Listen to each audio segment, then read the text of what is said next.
உங்கள் இண்டஸ்ட்ரிக்கு ஏற்ற மாதிரி என்ன ரீல் கிரியேட் பண்ணுறதுன்னு தெரியலையா? இப்போ நீங்கள் ப்ராடக்ட் பேஸ்ட் பிஸ்னஸ் ஓனராக இருந்தீங்கன்னா வாட்டர் ஃபால் ரீல் கிரியேட் பண்ணுங்கள். வாட்டர் ஃபால் ரீல்னா என்னன்னா, உங்ககிட்ட 4 ப்ராடக்ட் இருந்தால் ஒரு ப்ராடக்ட்டை இந்த மாதிரி ஜஸ்ட் ஒன் ஆஃப்டர் ஒன் உங்கள் ஸ்க்ரீனில் எடுத்துட்டு வாங்க. ஸோ இதை நீங்கள் ஒன்றாவும் காட்டலாம், ஒரு செப்பரேட்டாகவும் காட்டலாம். இந்த மாதிரி வாட்டர் ஃபால் ரீல் கிரியேட் பண்ணும்போது நிறைய ஆடியன்ஸ் நெக்ஸ்ட் என்ன ப்ராடக்ட்னு கண்டிப்பாக பார்ப்பாங்க. ஆர் இப்போ நீங்கள் வந்து உங்கள் ப்ராடக்ட்டை நீங்களே மேனுஃபேக்சர் பண்ணுறீங்க அப்படின்னா ASMR reels or packaging videos நீங்கள் பண்ணலாம்.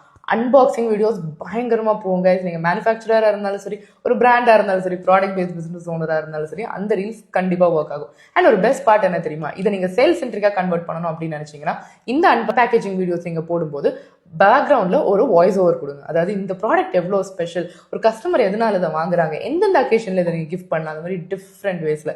ஏன்னா அங்கே தான் வந்து உங்கள் பிராண்ட் ஸ்டோரி கஸ்டமர் சென்ட்ரிக் ஆகுது, கஸ்டமர் எதனால வாங்கணும் அப்படின்றது வருது. ஓகே, நெக்ஸ்ட் சர்வ் செக்மெண்ட்ல இது எப்படி இருக்குன்னு போமா. பார்ட் 2 அப்படின்னு கமெண்ட் பண்ணுங்க. நெக்ஸ்ட் கோச்சிங் பிசினஸ்க்கு இது எப்படி போடணுன்றதை நான் உங்களுக்கு சொல்றேன்.